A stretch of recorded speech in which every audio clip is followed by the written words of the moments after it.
Welcome to another episode of the Startup Stack podcast, where we do interviews with startup founders and innovators in the Sacramento region. And today in the studio, and we're at the studio of Trifecta Systems. Shout out to them for letting us use the place.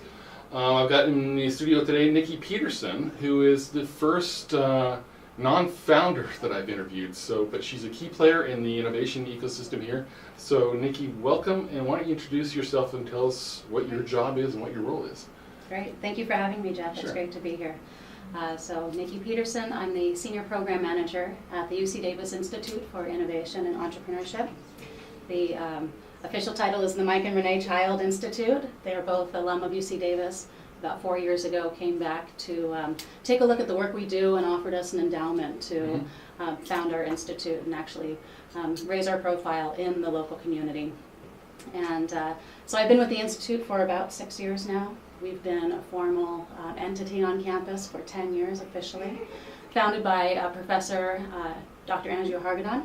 And he was originally a Stanford grad and worked at Apple as an engineer for many years.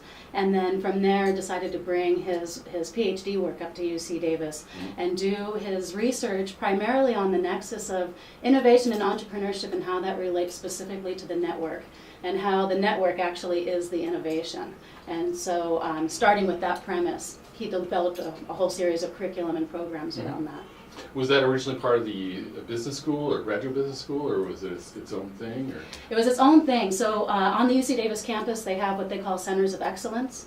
The Energy Efficiency Center is known as one. There's the Lighting Technology Center as well.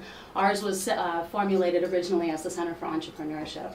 And so since then, we've expanded. We're housed in the Graduate School of Management since Professor Hargadon teaches there. And it really, this idea came to him about 13 years ago. He had some scientists and engineering students come to him and say, hey, we have amazing science background, but we want some of the business, the business behind that. So can we take some courses at the graduate school? The way an MBA classes or course is set up, you're not able to just jump in and piecemeal it. You actually have to enroll in the entire program. Right. So what that developed from there was our Business Development Fellows program. That was our pilot program. We worked out a policy with the graduate school to bring in a cohort of 9 scientists and engineers each year. They're able to take 5 courses at the graduate school. It's actually a certificate course, and they get credit on their transcripts for the work that they do. And from that came all the different programs that we teach now, because we saw what a huge need it was, and they're extremely marketable once they get out into industry. Should they not want to be in the labs forever or become a professor, this gives them some skills to get out into the real world with. And I would expect it also prepares them for entrepreneurship. I mean, a lot of these science, there's some great research and science going on at UC Davis. They're a powerhouse in so many things, but like you said, the scientists don't have a business degree. They may not know how to monetize this great new discovery that they've developed or created. So that's what you guys do at the Innovation Center. We do. So our tagline officially is out of the lab, out into the world. And so again, all these technologies that these researchers, some of them working on for a decade or more, the technology is extremely valid. But is there a way to apply that technology out in the real world? And if so, what's the best way to translate that out there? There's a lot of different ways we go about doing that because of the background of our participants. But starting up a company is one way, licensing their technology, selling their technology to an existing company. We look at all the different pathways that may be available for them depending on their technology and help them walk them through those steps. So is that kind of a customized menu that you can feed each one, or is there a set number of courses? How's the program work? So from there, we do these 3-day boot camps, and there are our Entrepreneurship Academies. They're kind of our core competency. We offer them 6 to 7 times per year, depending on our audience. And some of them are focused on specific industries. Like you have an ag one. So in February, yes, we do the Food and Ag Innovation Technology Entrepreneurship Academy. And that one, we have scientists and engineers come in. They have technology specifically related to those industries. The framework for each of our academies remains the same, so the academics behind it and the curriculum are set. But we bring in guest speakers and mentors from specific industries to tailor what we're teaching. In July, we do a biomedical and engineering Entrepreneurship Academy, and those are specifically for vet med, School of Medicine students, College of Biological Sciences. We do an open academy in September, so we'll take any business idea from basically any realm for that. And then from there, we're starting to spin out into places like the national labs. We do custom academies for the national labs now, and we're just this year launching one with the Central Valley. Okay, so these programs that you were just talking about, the Entrepreneurship Academies, I think, correct me if I'm wrong, they're focused on UC Davis students and maybe alumni also. But you've got another program, UC Davis Big Bang, which initially was focused on, you had to be UC Davis student or grad, but you've opened that up to the public. Talk about that a little bit. What's the history of that, and what's involved in that, and then talk about maybe what the effect you've seen opening that up to the whole community. Okay. Well, and actually, just to clarify a little bit, our Entrepreneurship Academies we tend to have mostly enrollment from UC Davis, but those are also open to the public at large. Yeah. Okay. So we serve worldwide actually with those academies. Awesome. Yeah. But the Big Bang was started 17 years ago. Wow. Was hosted originally or managed originally by the GSM students, the Graduate School of Management students. And about 4 years ago, our dean asked us to bring that program in-house, kind of professionalize the program, and line the workshops that we teach twice a month up more closely with the curriculum that we teach in our Entrepreneurship Academies. That program and that recipe is so effective that we really wanted to try to replicate that across the board for all of the programs that are offered. So the Big Bang this year, we received some grant money in conjunction with Fresno State and UC Merced, and it was really to design our component of this, is to open our business program, our business competition to the public, and then try to connect the dots all down the Central Valley and really start to get some of the ag innovations out into what we're doing. So what goes on in the UC Davis Big Bang competition? It's like a business plan competition, right? Yes. So from application to announcement of winners, what do they go through? So it kicks off every October.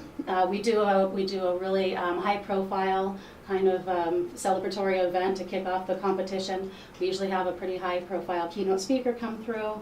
We show some of the winners from the prior years so you can see what the ultimate product is supposed to look like. And we offer that to the public to come in and do some networking and to see what we do. From there, the workshops that we teach are primarily about twice a month. It's a 2-hour workshop. Those are also free and open to the public. Okay.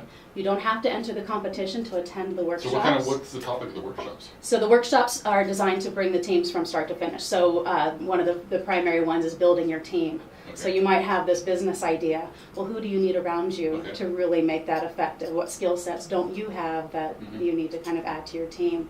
Validating your business idea in general. So you have this idea. What business model makes the most sense for you, and how would you go about applying that, and what does that look like? From there, who's your market? Who's your actual customer? Is someone going to pay you for your idea? And if so, how do you best reach them, and which segment do you follow up with first? From there, we also teach legal sessions, so you can get a feel for how you would incorporate your business. If you need intellectual property coverage, how you would go about doing that. DLA Piper, which is one of the main law firms in the area, they come in and do private office hours with our competition participants about halfway through the competition. So in January is when your first deliverables are due, basically. And we ask you to form your team and to write up a one-page executive summary and kind of just say who you are, what you're planning on doing, and kind of start there. The second elimination round is usually mid-April. And that's where they give more in-depth information, kind of a streamlined business plan. So we no longer do the archaic 40-page plan. Right. We streamline it down to about 10 to 15 pages. We offer a lot of templates and guidance along the way, so they know exactly what should be included in these documents and and how to formulate those. That we also ask them to do 20 customer calls, get some real life feedback from someone who would be a potential customer, write up a summary of that, do a 2-minute video pitch with your team, and submit those. From there, the top 15 teams go to round 3, where they actually put together a slide deck. They pitch in front of a panel of live judges, and that's where the winners are chosen. So this year we had almost 60 teams registered. 60? Wow. From the initial team, 60, and then it went down. And then it went down. Okay. So we're in the middle of the eliminations for round 2. Okay. So the top 15 will be announced next, and they'll go to round 3. So that would be the round 3 would be the pitches in front of the judges. In front of the judges. And when is that going to be? And so that happens early May. And then our award ceremony is May 25th. Right. That's open to the public. Okay, so it's a huge awards event, and it's very festive. We usually have about 200 people show up. We have Einar Knudsen. He's a partner with AGR Partners. Okay. He's our keynote speaker this year, and his company is hosting a special prize track for ag innovation. Okay, so any founders out there hearing this, watching this, listening to this now, their next chance to enter the Big Bang competition would be next October, is that right? That's correct. Okay, so, and where do people go to find that? ucdavis.com or .edu, I assume. Is there an innovation center website, landing page that? So it's entrepreneurship at ucdavis.edu. Okay, so anybody interested in next year, be sure to check that out. And actually, to add to that, I would encourage you to come to the awards ceremony because we have the top 5 teams actually give live pitches. We do a People's Choice Award. We give out over $60,000 in the big checks. Wow. So it's a really fun, and it's interactive. It gives you a chance to take a look at what the competition entails, and then it prepares you to actually launch successly in October. So what are some examples of some of the teams that have been through it previously or are going through it now? Give some examples, maybe. We kind of have across the board a whole gamut of things, but biomedical and technologies are really popular for the UC Davis crowd. We have some ag tech innovations. We've also had some really simple, just not simple, but apps, just your kind of run-of-the-mill apps that people have been really successful with. And I had a gal win a couple years ago with a vending machine for baby products that she would put at like a sports arena. You know, what do you do when you're out of diapers? Well, here's a vending machine that you can work that way. So really what the judges look at, it may not be a particular technology or the idea itself. They look at the team. They look at how well they're able to execute, and if they were given the $10,000 winning check, would they actually take that money and translate it into a real business? We had the first place winner a couple years ago, Ben Wang. He's with NEVAP Incorporated, and his was a medical device, an endotracheal tube medical device. And he was a medical doctor who saw a flaw in this device that could be easily remedied, and it wouldn't cost a whole lot. But trying to get that absorbed into the medical system there's a lot of barriers to entry with that. So he won the $10,000, and that's really not a lot of money to start a medical device company. But because of the notoriety he got and the networking connections he made during that time, he leveraged that for $1.5 million. About 3 months later, and now he's starting to implement his device into the UC system. I think you were at King's Capitalize pitch contest. Weren't there some teams pitching there that came from UCA's program? Yes, we let's see. Last year we had Barobo, and he's got educational robots for K through 12. That are easily programmable, and they advance along with the child as they get better at coding.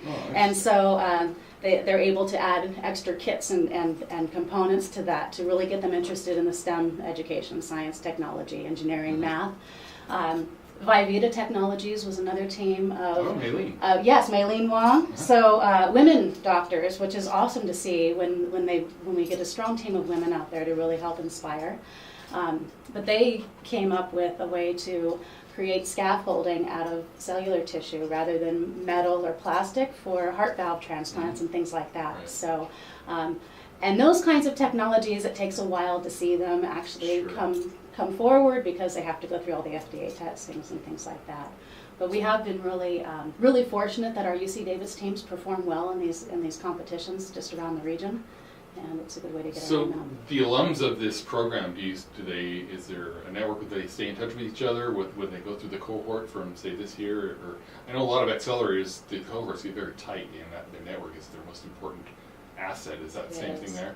A lot of it is, yes, and we encourage them to keep in touch, and sometimes it can be difficult to do when life takes over and people kind of splinter and go different ways, but that's really key for helping them move their ideas forward. So, for instance, if I have a team that goes through, say, an Entrepreneurship Academy, we on days 2 and 3 we bring in mentors to work one-on-one with our participants, listen to their elevator pitch, give them some ideas and feedback on their slide deck template or what have you.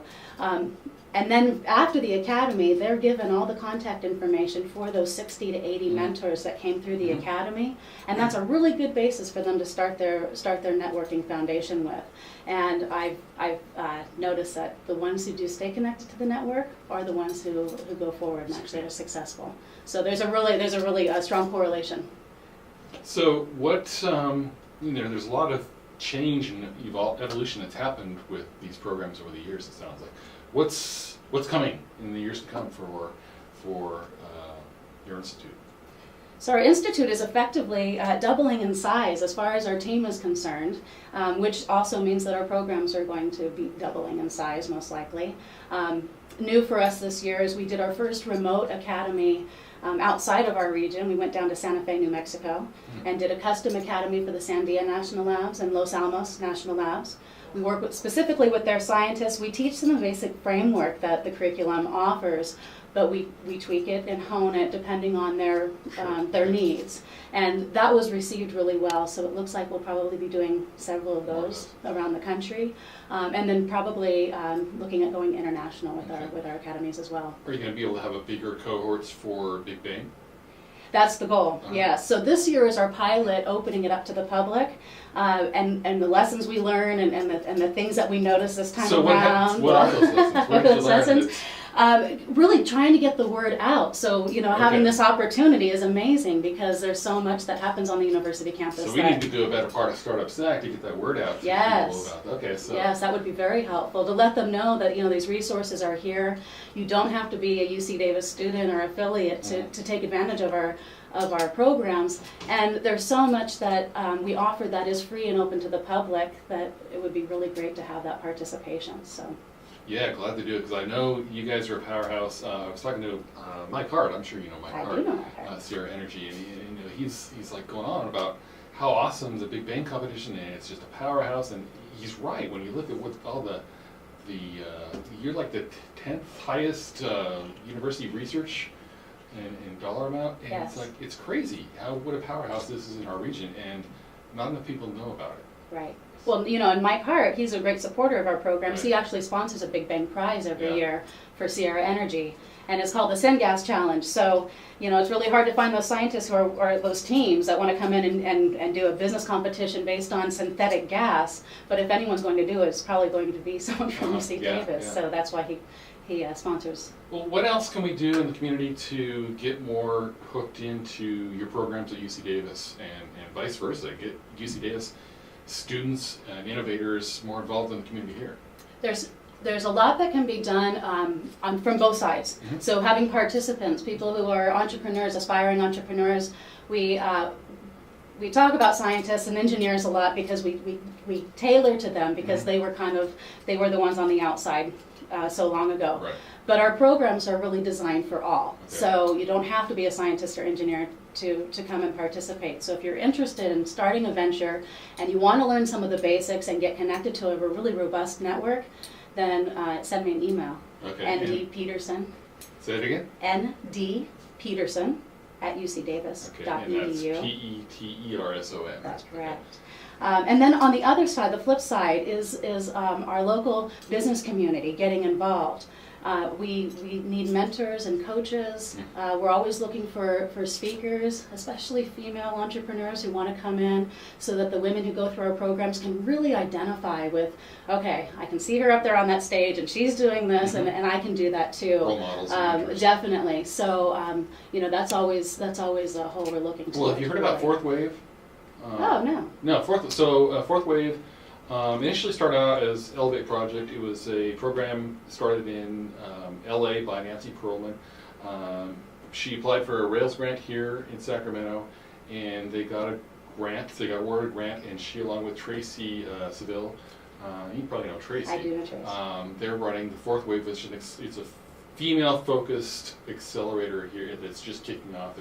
They closed their applications right now, but there's going to be a recurring program, so basically we got to hook them up. Yes, I need to get in touch with them, because Okay, that would be a really great resource to start Yeah. pulling together. You know, all the different organizations in this area. What I do love about Sacramento and Davis so much is that our business community is extremely collaborative, and Yes. that's pretty unique for us. Well, you know, For anybody. for anybody. So that's something that I think that we really can market well. Is that, you know, we all work together to make the pie bigger rather than fighting over it. Right, Slices. rising tide raises all boats. So aside from the pitch competition and demo day coming up for Big Bang, what other things are coming up where normal entrepreneurs and innovators outside of the UC system can get involved with your programs? So coming up this summer, we have the Biomedical and Engineering Entrepreneurship Academy, and that one's a little bit more of a niche. But coming up in September, I would really encourage them to people to get involved with our UC Entrepreneurship Academy. That's the open topic. I'm taking applications for it now. Usually have a class of about 60, and that's really where you can. It's a 3-day commitment where you learn everything pretty quickly, and it allows you to decide where you want to position yourself from there without a lot of time commitment and investment. So that's probably the best value for your time that you can get. And then, but the awards ceremony, May 25th, I can't stress that enough. Come and get involved there, and then see where you can go. Awesome, great to hear. Well, really appreciate all you guys are doing for innovation in the area. Anything else you'd like to share about your programs or with the community? I think we covered it pretty well. Thanks, all right. Jack. Well, Yeah. thank you, Niki.